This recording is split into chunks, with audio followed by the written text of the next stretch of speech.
गणानां त्वा गणपतिगुं हवामहे कविं कवीनामुपमश्रवस्तमं ज्येष्ठराजं ब्रह्मणां ब्रह्मणस्पत आनशृण्वन्नोतिभिः सीदसादनं श्रीमहागणाधिपतये नमः। सदाशिवसमारम्भां शङ्कराचार्यमध्यमाम् अस्मदाचार्यपर्यन्तां वन्दे गुरुपरम्पराम्। श्रुतिस्मृतिपुराणानाम् आलयं करुणालयं नमामि भगवत्पादशङ्करं लोकशङ्करं। नारायणं नमस्कृत्य नरं चैव नरोत्तमं देवीं सरस्वतीं व्यासं ततो जयमुदीरयेत्। జయగురు. 4వ అధ్యాయం మొదలు పెట్టాలి. మొదటి శ్లోకం చదువుతాము. ఇమం వివశ్వతే యోగం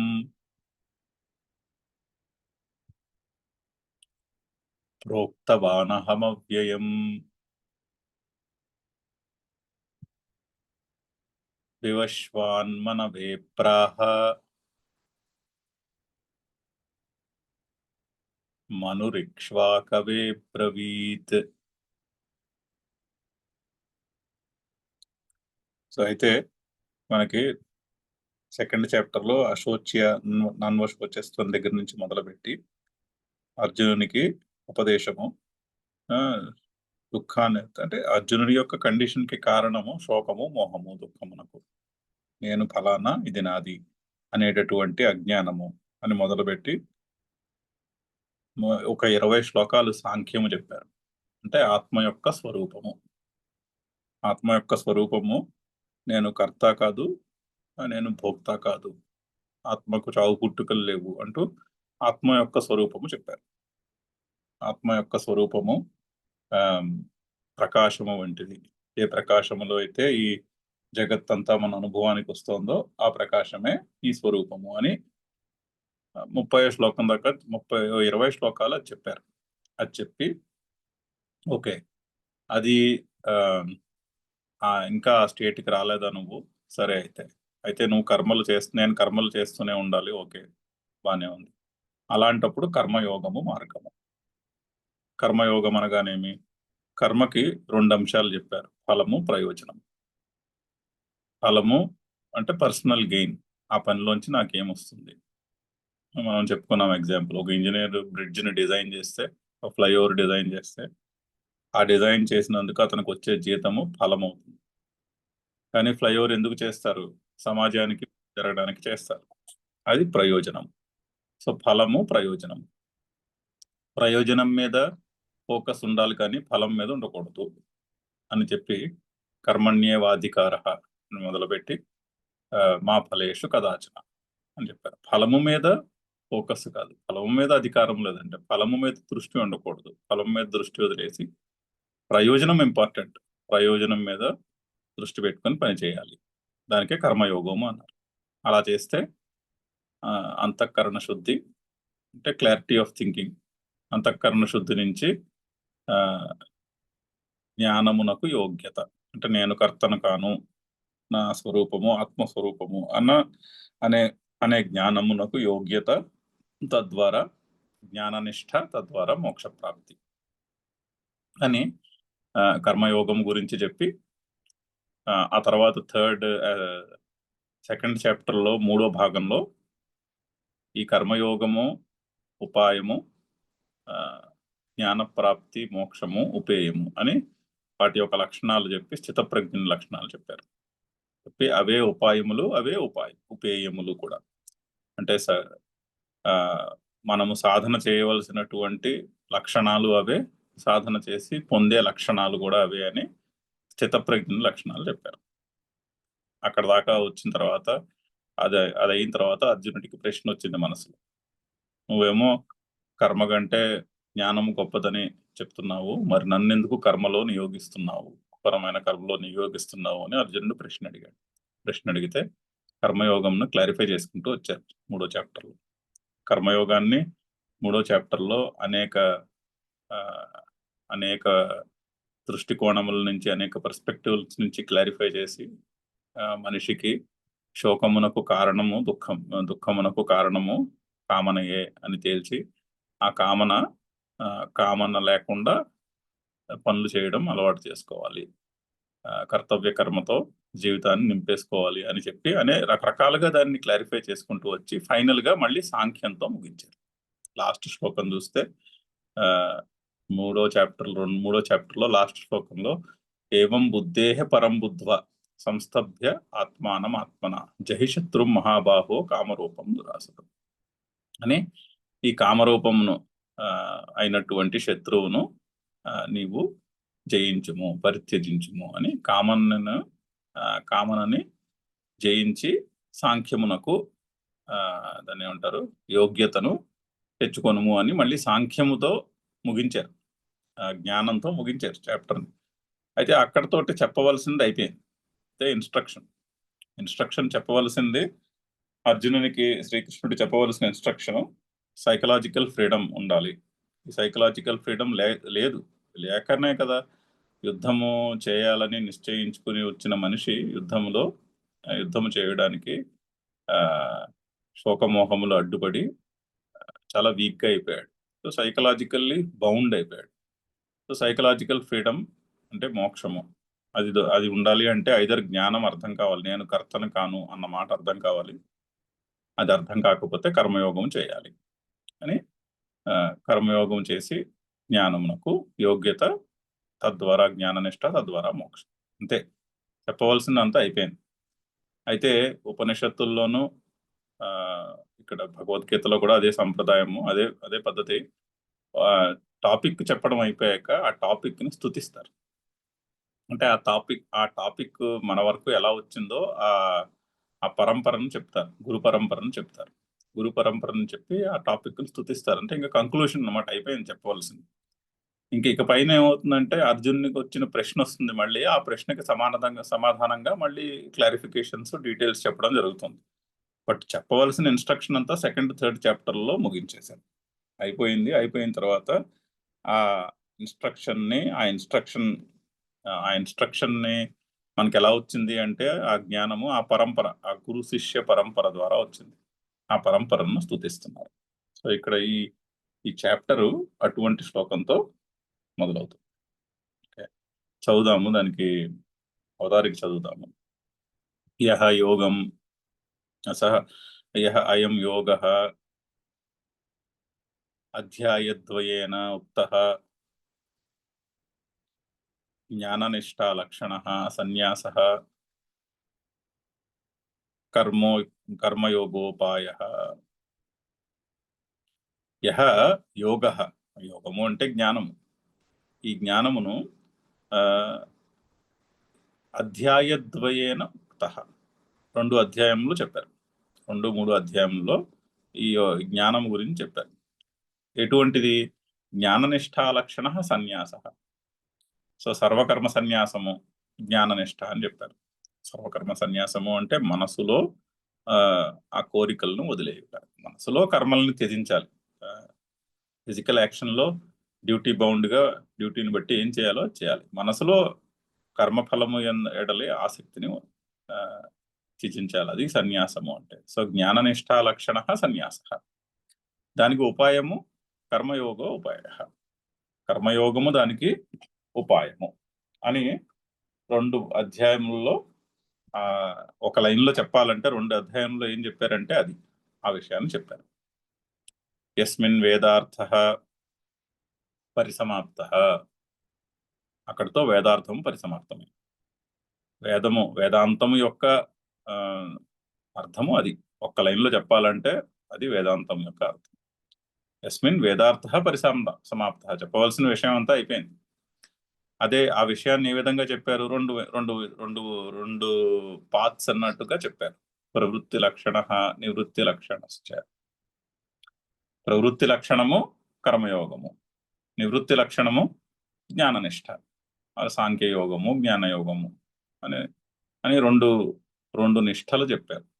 ప్రవృత్తి లక్షణము, నివృత్తి లక్షణము అని చెప్పి అక్కడితో చెప్పవలసిందంతా అయినది. గీతాసు చ సర్వాసు అయమేవ యోగః వివక్షితః భగవత. సో భగవంతుని చేత అన్ని గీతల్లోనూ, అంటే ఈ భగవద్గీతలో ప్రతి శ్లోకము గీతయే. సో గీతలు అందుకని బహువచనం. గీతాసు సర్వాసు, అన్ని గీతల యందు అయమేవ యోగ వివక్షిత భగవత, భగవంతుని చేత ఇదే జ్ఞానము చెప్పబడుతున్నది. మొత్తము భగవద్గీతలో ఇదే మాట వస్తుంది. ఇక్కడ ఫస్ట్ లైన్ లో ఏ విధంగా సమరైజ్ చేశారో అదే అదే కోర్ టీచింగ్. దాన్నే రకరకాలుగా అనేక దృష్టికోణంలో పరిశీలించి దాన్ని క్లారిఫై చేస్తూ ఉంటారు. సో గీతాసు చ సర్వాసు అయమేవ యోగ వివక్షిత భగవత, అతః పరిసమాప్తం వేదార్థం మన్వానః తం వంశకథనేన స్తౌతి శ్రీ భగవాన్. సో అందుకని పరిసమాప్తం వేదార్థం మన్వానః, వేదార్థము చెప్పడము పూర్తయినది అని మనసులో తలంచి తం అంటే ఆ జ్ఞానమును వంశకథనేన స్తౌతి, ఆ పరంపరను చెప్పుట ద్వారా స్తుతిస్తున్నాడు శ్రీ భగవాన్. సో ఆ జ్ఞానాన్ని స్తుతిస్తున్నారు. అది ఒక దాన్ని ఏమంటారు, అది ఒక పద్ధతి. ఉపనిషత్తులు అన్నిట్లోనూ కూడా ఇలాగే ఉంటుంది. ఆ జ్ఞానమును చెప్పి దాన్ని స్తుతిస్తారు. అంటే ఆ పరంపరను గురు పరంపరను స్తుతిస్తారు. అది శ్లోకం. అందుకని సో ఇమం వివశ్వతే యోగం ప్రోక్తవాన్ అహం అవ్యయం వివస్వాత్ మనవే ప్రాహ మనుహు ఇక్ష్వాకవే అబ్రవీత్. సో అక్కడ పరంపర చెప్తున్నారు. సో లిటరల్ గా చెప్పుకోవాలంటే పరంపర ఎలా చెప్తున్నారు, ఇమం యోగం అంటే ఈ యోగమును వివశ్వతే, వివస్వనుకి అంటే వివస్వతుడు అంటే వివస్వాన్ అంటే సూర్యుడు, వసువాన్ అంటే విశేషముగా ప్రకాశించువాడని సూర్యుడు. సూర్యుడికి అహం ప్రోక్తవాన్, నేను చెప్పాను. ఇప్పుడు సృష్టి ఆది యందు నేను ఈ జ్ఞానమును సూర్యునికి చెప్పాను. అంటే మొట్టమొదటి సూర్యుడు క్షత్రియ వంశమునకు స్టార్టింగ్ మూల పురుషుడు సూర్యుడు. క్షత్రియ వంశములన్నిటికీ కూడా మూల పురుషుడు సూర్యుడు. సో ఫస్ట్ క్షత్రియుడైనటువంటి సూర్యునికి ఈ జ్ఞానమును నేను చెప్పాను. ఎటువంటి జ్ఞానము? అవ్యయం, అవ్యయమైన ఫలము కలిగినటువంటి జ్ఞానం. అంటే కర్మ యొక్క, చూడండి, సూర్యునికి ఈ జ్ఞానం చెప్పాడు. ఆ జ్ఞానము యొక్క క్యారెక్టరిస్టిక్ అవ్యయము, అంటే ఫలము నశించిపోనటువంటి ఫలము కలిగినటువంటి ఈ జ్ఞానం. అంటే కర్మ ఉందనుకోండి, కర్మ యొక్క ఫలము నశించిపోతుంది, అవ్యయం కాదు, వ్యయమే. కర్మ చేసి బోలెడంత సంపద సంపాదించుకుంటే ఆ సంపద పర్మనెంట్ గా నిలవదు కదా, అది నశించిపోతుంది. సో కర్మ యొక్క ఫలం, పుణ్యమును సంపాదించుకున్నారనుకోండి, అది కూడా వ్యయమే, అవ్యయం కాదు, పర్మనెంట్ గా ఉండదు, అది ఖర్చు అయిపోతుంది. సో కానీ జ్ఞానము యొక్క ఫలము అవ్యయము. జ్ఞానము కొంచెము కొద్దిపాటిగా మనకి పూర్తిగా అర్థమైన అది, ఆ ఫలము అవ్యయం, అది నశించిపోదు. ఇప్పుడు చిన్నప్పుడు ఫిజిక్స్ చదువుకున్నాం అనుకోండి, for example theory of Newton's laws of motion ఉంది.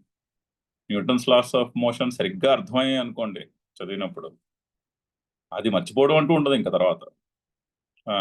ఒకసారి న్యూటన్స్ లాస్ ఆఫ్ మోషన్ కరెక్ట్గా అర్థమయ్యి అది దాని యొక్క కోర్ ప్రిన్సిపల్ బుద్ధికి పట్టింది అనుకోండి, చక్కగా అర్థమైంది అనుకోండి, పరీక్షకి గుర్తుండేటట్టు కాకుండా, జస్ట్ గుర్తుండడమే కాకుండా పూర్తిగా అర్థమైతే దాన్ని ఇంక మర్చిపోం.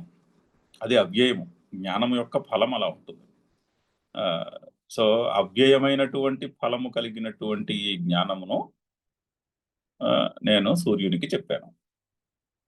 అంటే మోక్షము ఆర్ సైకలాజికల్ ఫ్రీడమ్ ఒకసారి వస్తే అది నశించిపోవడం అంటూ ఉండదు. కానీ కర్మ యొక్క ఫలం అలా కాదు. సో కర్మలను ఏం చేయాలి? కర్మలను కర్మయోగముగా తీర్చిదిద్దుకోవాలి. అది ఇన్స్ట్రక్షన్, సూర్యుడికి చెప్పినటువంటి ఇన్స్ట్రక్షన్. ఓకే. సో అయితే అక్కడ ఒక చక్కని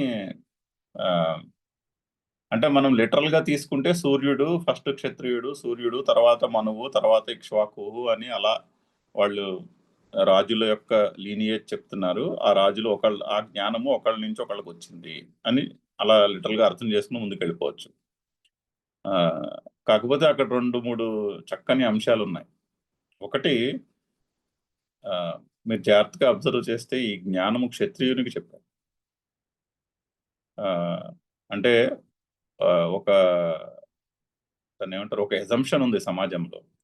జ్ఞానము బ్రాహ్మణులకు పుట్టినది కాదు, ఇక్కడ క్షత్రియుడికి వచ్చింది ఫస్ట్ జ్ఞానం. క్షత్రియునికి చెప్పారు, అది కూడా అందులోనూ గృహస్థు. మరి పురాణాల్లో కథలు అన్నట్లోనూ కూడా సూర్యుడు గృహస్థు, సూర్యుడు సన్యాసి కాదు. సో జ్ఞానము ఫస్ట్ క్షత్రియునికి చెప్పారు. అది కూడా ఏం చెప్పారు? కర్మయోగం చెప్పారు. సూర్యునికి కర్మయోగం చెప్పాడు. సో కర్మయోగము అర్థం చేసుకోవాలి అంటే సూర్యుడు పర్ఫెక్ట్ ఎగ్జాంపుల్. ఎందుకంటే సూర్యుడు నిత్యము ప్రకాశించి ఈ సృష్టికి వెలుగుని వేడిని రెండింటిని ఇస్తాడు. వెలుగు వేడి రెండు ఉండాలి ఈ సృష్టిలో, రెండు ఉంటేనే సృష్టి నడుస్తుంది. ఆ రెండింటిని నిత్యము అందజేస్తాడు, కానీ తన కొరకు ఏమీ అందులో ఆశించడు. సో అందుకని కర్మయోగమునకు ఒక ఎగ్జాంపుల్ చూపెట్టాలి అంటే సూర్యుడు పర్ఫెక్ట్, సృష్టిలో ఒక ఎగ్జాంపుల్ చూపెట్టాలి అంటే సూర్యుడు పర్ఫెక్ట్ ఎగ్జాంపుల్. సో అందుకని సూర్యునికి ముందు కర్మయోగము చెప్పారని చెప్తున్నారు. అదొక మాట ఉంది ఇక్కడ. 2, అంటే అక్కడ చక్కని సింబాలిజం ఉంది. 2, సూర్యుడు సూర్యునికి పేరు ఆదిత్యుడు. ఆదిత్యుడు ఆదిత్య అని ఎందుకు పేరు వచ్చింది అంటే అదితికి పుట్టినవాడు కాబట్టి ఆదిత్య అని పేరు వచ్చింది. కథలో అలాగే కదా ఉంటుంది, కశ్యపుడు, అదితి అండ్ సూర్యుడు. అది అయితే అదితి అంటే అది పరమాత్మ యొక్క మాయాశక్తికి సింబల్. ఎందుకంటే ఆ మాయాశక్తి ఆర్ డివినిటీ యొక్క మ్యాగ్నిఫిసెన్స్, అదే మాయాశక్తి అంటే. డివినిటీ యొక్క మ్యాగ్నిఫిసెన్స్ ఈ సృష్టిలో మనకు అనేక విధాలుగా కనిపిస్తుంది, రకరకాలుగా కనిపిస్తూ ఉంటుంది.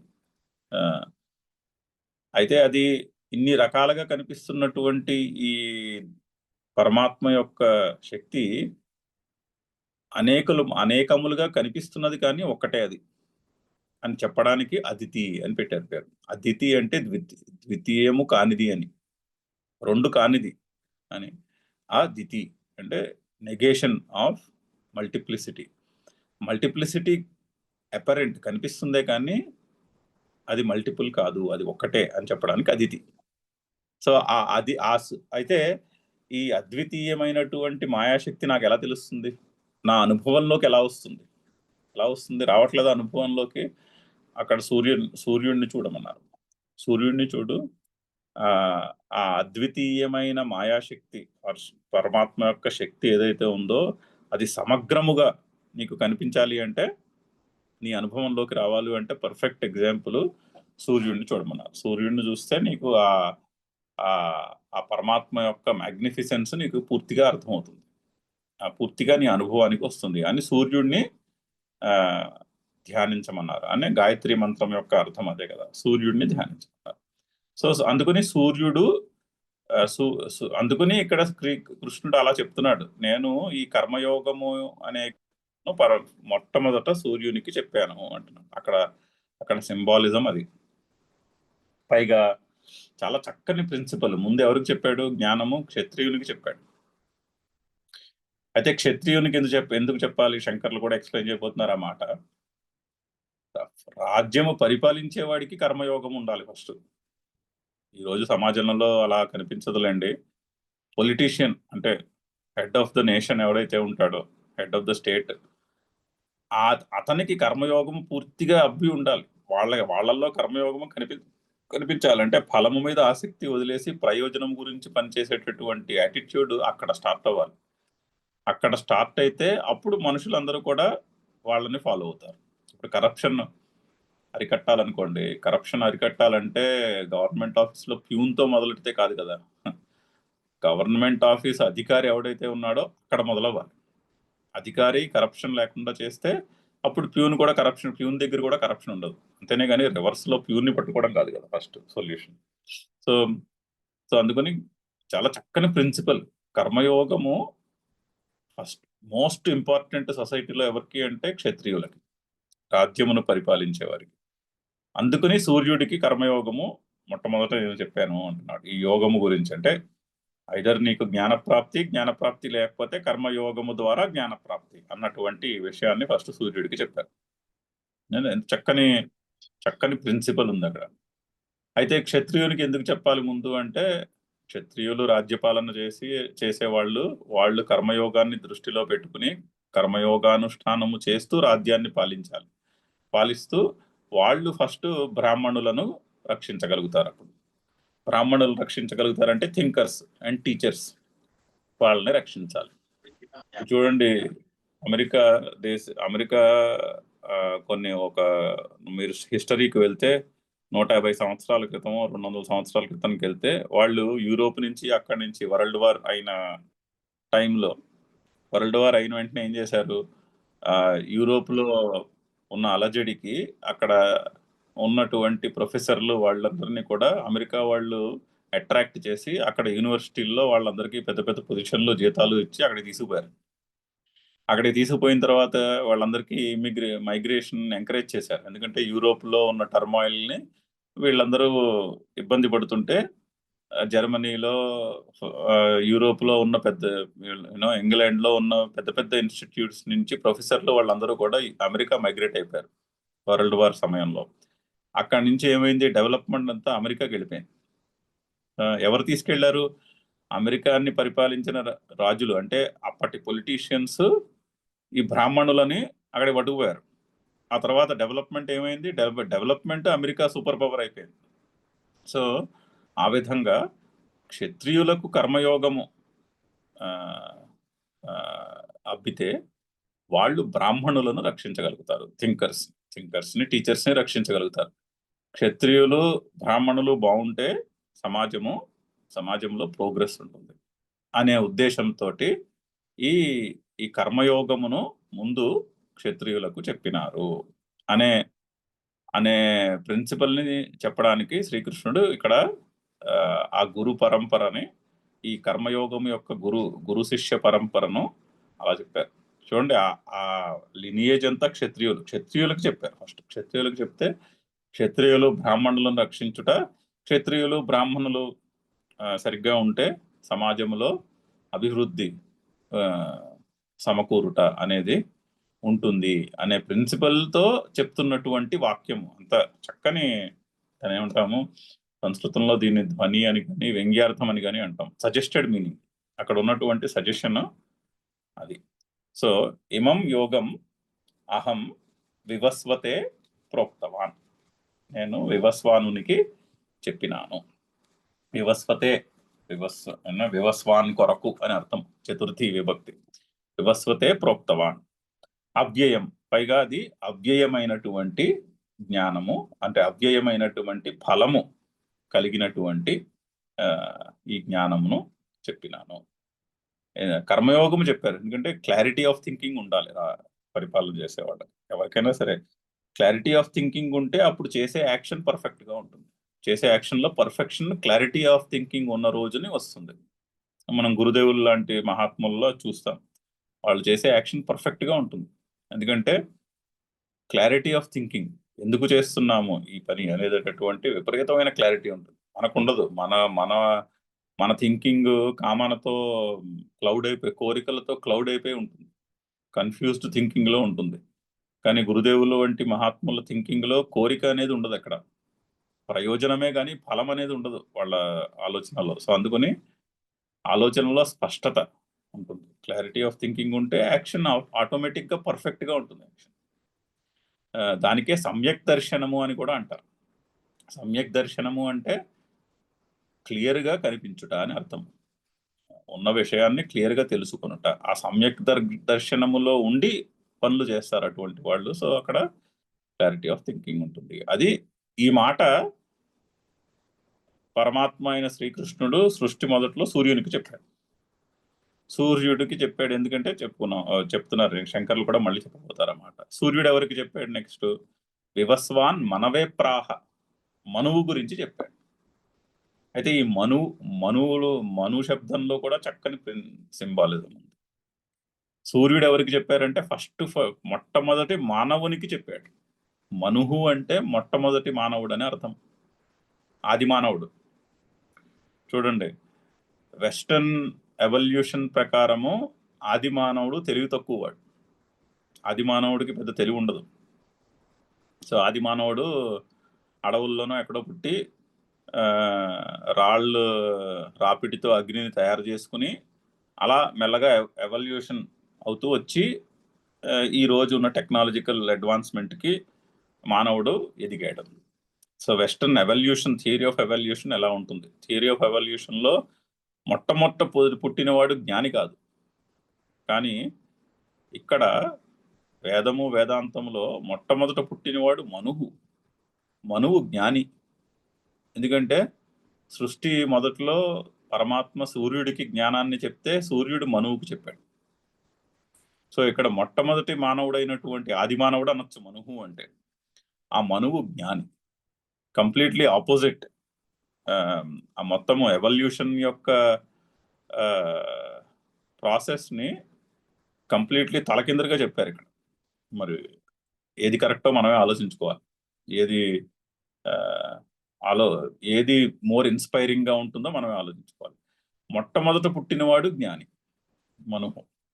సో వివస్వాన్ మనవే ప్రాహ, మనుహు ఇక్ష్వాకవే బ్రవీత్, ఇక్ష్వాకవే అబ్రవీత్. అక్కడ ఆ ఉంది, సంధిలో పూర్వరూప సంధి అయ్యి ఆ లోపించింది, కానీ అక్కడ అవగ్రహం పెట్టారు ఆ ఉందని గుర్తు చేయడానికి. సో మనుహు ఇక్ష్వాకవే అబ్రవీత్, మనువేమో అతని కొడుకైనటువంటి నెక్స్ట్ రాజు అయినటువంటి ఇక్ష్వాకునికి చెప్పినారు. సో ఈ జ్ఞానం యొక్క పరంపర చూడండి, క్షత్రియుల ద్వారా ఈ జ్ఞానము, కర్మయోగం అనే జ్ఞానము క్షత్రియుల ద్వారా ఒకరి నుంచి ఇంకొకరికి పరంపర అలా అందచేయబడుతున్నది. ఈరోజు పొలిటీషియన్స్ లో ఇది మనకి కనిపించదు, కానీ ప్రపంచం అంతా ఎక్కడో కనిపిస్తారు, ఎవరో ఒకళ్ళు ఇద్దరో అలా కనిపిస్తారు. అలా ఈ లక్షణాలు కలిగినట్టు కనిపిస్తారు, కానీ ఒరిజినల్ గా క్షత్రియులకి ఈ కర్మయోగము ఎంత ఇంపార్టెంటో చెప్తున్నటువంటి శ్లోకం. సరే, శంకర్లు ఏమంటున్నారు చూద్దాము, భాష్యం చదువుదాము. ఇమం అధ్యాయద్వయేన ఉక్తం యోగం. సో ఇమం యోగం, ఈ యోగము అధ్యాయద్వయేన ఉక్తం, 2 అధ్యాయములలో చెప్పారు.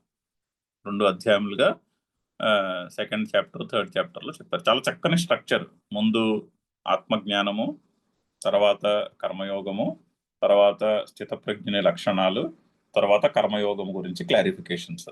ఆ విధంగా చెప్పారు. చాలా చక్కని ఒక లాజికల్ స్ట్రక్చర్లో ఉంటాయి 2 చాప్టర్లు. చాలా చక్కగా చెప్పవలసిన విషయం అంతా 2-3 చాప్టర్లలో చెప్పడం అయిపోయినది. ఎవరికి చెప్పారట ఈ జ్ఞానము? వివస్వతే ఆదిత్యాయ, అంటే వివస్వతే అంటే వివస్వానుని కొరకు, అంటే ఆదిత్యుని కొరకు, ఆదిత్యాయ చెప్పారు ఈ జ్ఞానాన్ని. ఎప్పుడు? సర్గాదో, సృష్టి ఆదిలో చెప్పారు. ఎవరు చెప్పారు? ప్రోక్తవానహం, నేను చెప్పాను అంటున్నాడు శ్రీకృష్ణుడు. నేను సృష్టి మొదట్లో ఈ జ్ఞానమును సూర్యుడికి చెప్పాను. ఎందుకు చెప్పావు అన్న ప్రశ్న వస్తుంది. దానికి సమాధానం జగత్పాలయితృణాం,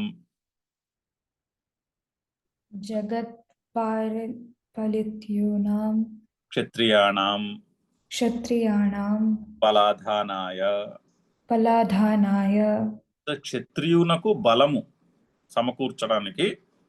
ఎందుకు క్షత్రియులు అంటే ఎవరు? జగత్పాలయితృణాం, ఈ జగత్తును పరిపాలించవలసినటువంటి క్షత్రియులకు వారి బలము కొరకు చెప్పాను. బల ఆధానాయ, అంటే బలమును పెంచుట కొరకై చెప్పాను. చూడండి, ఇంకొక ప్రిన్సిపల్, చాలా చక్కని ప్రిన్సిపల్. క్షత్రియునికి బలము సైన్యము కాదు, క్షత్రియునికి బలము జ్ఞానము. జస్ట్ ఫిజికల్ బలము కాదు. ఫిజికల్ బలం ఏముంది, ఫిజికల్ బలము ఉండొచ్చు, కానీ క్షత్రియునికి నిజమైన బలము జ్ఞానము, అంటే కర్మయోగం యొక్క జ్ఞానము. ఎగ్జాంపుల్, పర్ఫెక్ట్ ఎగ్జాంపుల్ రాముడు ఆ ఆ లంకకు వెళ్ళి యుద్ధం చేసిన రోజున ఆయన దగ్గర ఏముంది సైన్యము? ఆయన దగ్గర వానర సైన్యం ఉన్నది, యాజ్ అగేన్స్ట్ రావణాసురుడి సైన్యము. జస్ట్ ప్యూర్ మిలిటరీ పవర్ మీద ఎవాల్యుయేట్ చేస్తే ఆ యుద్ధంలో రావణాసురుడి దగ్గర ఉన్న మిలిటరీ పవర్ చాలా గొప్పది రాముడి దగ్గర ఉన్నటువంటి మిలిటరీ పవర్ కంటే. కానీ క్షత్రియునికి బలం ఏమైనది? క్షత్రియునికి బలము జ్ఞానము. క్షత్రియునికి బలము జస్ట్ సైన్యమే కాదు, జ్ఞానము. సో అందుకని జగత్పాలయితృణాం క్షత్రియాణం బల ఆధానాయ, బలమును సమకూర్చుటకై ఈ జ్ఞానమును నేను ఫస్ట్ సూర్యునికి చెప్పాను అంటున్నాడు. తేన యోగ బలేన యుక్తాః యోగబలేన యుక్తాః సమర్థాః భవంతి బ్రహ్మక్షత్ర రక్షితుం. సో బ్రాహ్మణులను క్షత్రియులను రక్షించుటకు సమర్థులవుతారు క్షత్రియులు ఈ జ్ఞానం తెలుసుకుంటే. బ్రాహ్మణులను క్షత్రియులను రక్షించాలి ఫస్ట్ సొసైటీలో క్షత్రియులు బలంగా ఉండాలి, వాళ్ళు బ్రాహ్మణులను రక్షించాలి. అప్పుడు సమాజం యొక్క ప్రోగ్రెస్, అభివృద్ధి జరుగుతుంది. అంటే ఫస్ట్ పరిపాలించే అడ్మినిస్ట్రేటర్స్ ఎవరైతే ఉన్నారో వాళ్ళు క్లియర్ గా ఆలోచించగలగాలి, వాళ్ళు ప్రయోజనమును దృష్టిలో పెట్టుకుని పని చేయగలగాలి, ఫలమును కాదు. నాకేం వస్తుంది అని కాదు. ఈ రోజు పొలిటీషియన్స్ లో రివర్సే కనిపిస్తుంది చాలా. అలా చేస్తే వాళ్ళు బ్రాహ్మణులను రక్షించగలుగుతారు, థింకర్స్ అండ్ టీచర్స్. అదే చెప్తున్నారు, బ్రహ్మక్షత్రే పరిపాలితే జగత్ పరిపాలయితుం అలం. బ్రహ్మక్షత్రే పరిపాలితే. సో బ్రహ్మక్షత్రియులను కాపాడుతూ ఉంటే, వాళ్ళని సరిగ్గా ఉంచగలిగితే జగత్ పరిపాలయితుం అలం, జగత్తుని పరిపాలించుట తేలికవుతుంది. ఇందాక చెప్పుకున్నాం, అడ్మినిస్ట్రేటర్స్, థింకర్స్ అండ్ టీచర్స్ వాళ్ళు బాగుండాలి. ఫస్ట్ వాళ్ళు సరిగ్గా ఉండాలి. వాళ్ళు సరిగ్గా ఉండగలిగితే, వాళ్ళు బలంగా ఉండగలిగితే అప్పుడు సమాజంలో ప్రోగ్రెస్ అనేది తేలిగ్గా ఉంటుంది, బాగా మంచి అభివృద్ధి జరుగుతుంది సమాజంలో అని. అందుకని ఈ జ్ఞానము ముందు నేను మొట్టమొదటి క్షత్రియులకు మూల పురుషుడైనటువంటి సూర్యునికి చెప్పాను. సూర్యుడు మనువుకి ఇక్షాకుకి, అలాగా ఆ సూర్య వంశములో, క్షత్రియుల యొక్క వంశములో పరంపర ద్వారా ఈ జ్ఞానము వచ్చినది. ఎటువంటి జ్ఞానము? అవ్యయ ఫలత్వాత్. ఈ జ్ఞానము అవ్యయమైనటువంటి జ్ఞానం. ఎందుకు? ఆ ఫలము అవ్యయము, ఫలము నశించిపోదు. కర్మ ఉపాసన యొక్క ఫలము ఎంత గొప్ప కర్మ అయినా, ఉపాసన అయినా, ఎంత ధర్మబద్ధమైన కర్మ అయినా, ఉపాసన అయినా, అది పుణ్యము కావచ్చు ఫలము, లేదా లౌకికమైనటువంటి మెటీరియల్ ప్రోగ్రెస్ కావచ్చు, ఏదైనా సరే అది పర్మనెంట్ కాదు, అది వ్యయము. అది ఓనాడు కరిగిపోతుంది. కానీ జ్ఞానము యొక్క ఫలం అలా ఉండదు. జ్ఞానము యొక్క ఫలము అవ్యయము. జ్ఞానము యొక్క ఫలము సైకలాజికల్ ఫ్రీడమ్, అదే మోక్షం అంటే. అది జ్ఞానం యొక్క ఫలము వస్తే మాత్రం అది అవ్యయం. సింపుల్ ఎగ్జాంపుల్, ఒకసారి చిన్నప్పుడు చదువుకున్నప్పుడు ఇందాక చెప్పుకున్నట్టు ఏదో ఒక సబ్జెక్ట్, ఫిజిక్స్ కావచ్చు, మ్యాథ్స్ కావచ్చు, ఒక కాన్సెప్ట్ పూర్తిగా అర్థమైతే, సరిగ్గా ప్రాపర్గా అది బుద్ధిలో నిలిస్తే ఇంకా దాన్ని మర్చిపోవడం అంటూ ఉండదు, అది జీవితాంతం గుర్తుంటుంది.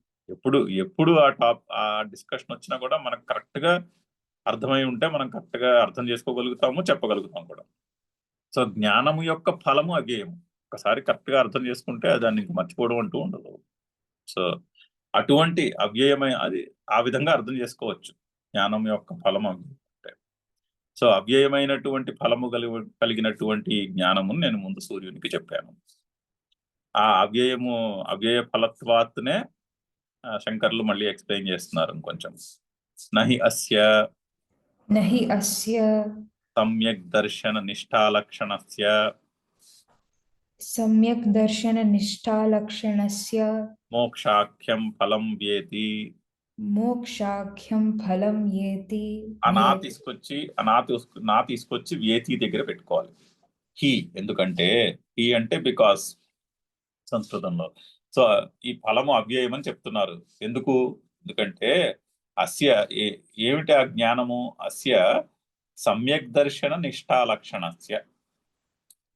జ్ఞానమునకు సమ్యక్ దర్శనము అనే లక్షణం ఉన్నది. అంటే క్లారిటీ ఆఫ్ థింకింగ్ జ్ఞానం అంటే.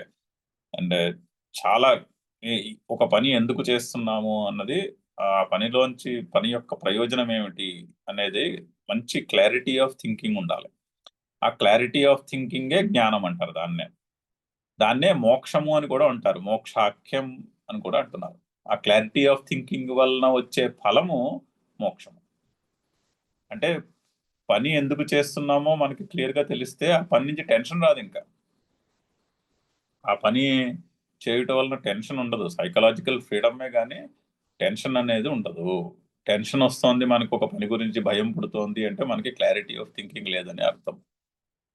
క్లారిటీ ఆఫ్ థింకింగ్ ఉన్నవాడు పని తన పూర్తి కేపబిలిటీని పనిలో ఇన్వెస్ట్ చేసి పని చేస్తాడు. పనిలో ఇన్వెస్ట్ అనకూడదేమో, పూర్తి ఎఫర్ట్ని పెట్టి పని చేస్తాడు. అలా చేసిన రోజుని ఫలము మీద పెద్ద మొట్టమొదటి లక్షణము చేసిన పని 100కి 100 పాళ్ళు చేయగలుగుతాం. క్లారిటీ ఆఫ్ థింకింగ్ ఉంటే 100% ఆ యాక్టివిటీలో ఉండి చేయగలుగుతాం. అది ఫస్ట్ లక్షణం. రెండో లక్షణం ఏమవుతుంది? సిద్ధ్యో సమోభూత్వ. అంటే సిద్ధి అసిద్ధి, ఫలము సిద్ధించినా ఫలము సిద్ధించకపోయినా రెండింటికి కూడా ఈక్వానిమస్ గా ఉండగలుగుతాం. కర్మ బాగా చేస్తే దాని ప్రయోజనము సిద్ధించుట, ఫలము సిద్ధించుట అనేవి జరుగుతాయి. కర్మ సరిగ్గా జరగకపోతే అది ప్రయోజనము సిద్ధించదు. కానీ సిద్ధ్యో సమోభూత్వ అది కూడా కర్మయోగం యొక్క లక్షణమే. అది సమ్యక్ దర్శనం వలన వచ్చేటటువంటి స్టేట్ ఆఫ్ మైండ్. అది దానికి మోక్షము అని పేరు. ఆ మోక్షము అంటే సైకలాజికల్ ఫ్రీడమ్. ఆ మోక్షమైనటువంటి సైకల్ అనే దాని ఎఫెక్ట్ ఏదైతే ఉందో అది నా వ్యేతి. ఆ నా తీసుకొచ్చి లాస్ట్లో పెట్టుకోవాలి. నా వ్యేతి అంటే అది పోదు, అది తరిగిపోదు. సో అది అటువంటి జ్ఞానమును సూర్యునికి శ్రీకృష్ణుడు చెప్పాడు, పరమాత్మ చెప్పాడు. నెక్స్ట్ సచ వివస్వాన్ మనవే ప్రాహ. సో ఆ వివస్వానుడు మనువుకి చెప్పాడు. నెక్స్ట్ ఆ వంశంలో నెక్స్ట్ క్షత్రియుడైనటువంటి నెక్స్ట్ సూర్యుని కొడుకైనటువంటి మనువుకి చెప్పాడు. మనుహు ఇక్ష్వాకవే సపుత్రాయ ఆదిరాజాయ అబ్రవీత్. సో మనువు మొట్టమొదటి రాజు అయినటువంటి మనువు పుత్రుడైనటువంటి ఇక్ష్వాకునకు చెప్పాడు. ఇక్ష్వాకవే అబ్రవీత్. సో ఆ విధంగా ఆ పరంపర వచ్చినది. ఒకసారి శ్లోకం చదివి ముందుకెళ్దాము. పేజీ ఎక్కడికి వెళ్ళిపోయింది?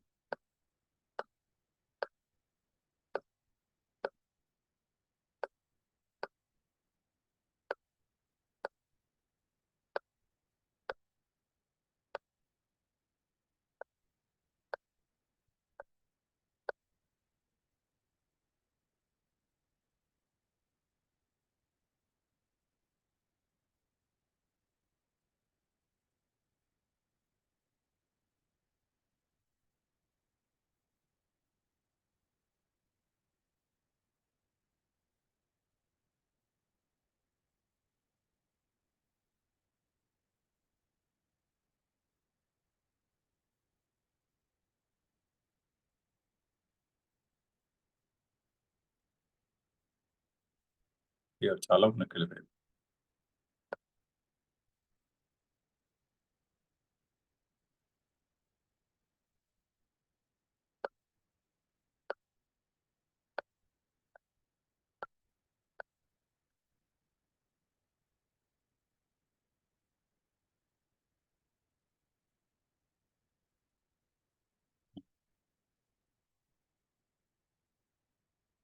ఇమం శ్రీ భగవానువాచ श्रीभगवानुवाच ఇమం వివస్వతే యోగం इमं विवस्वते योगं ప్రోక్తవానహమవ్యయం प्रोक्तवानहमव्ययम् వివస్వాన్మనవే ప్రాహ विवस्वान्मनवे प्राह మనురిక్ష్వాకవే బ్రవీత్. मनुरिक्ष्वाकवे ब्रवीत्. రెండో శ్లోకం.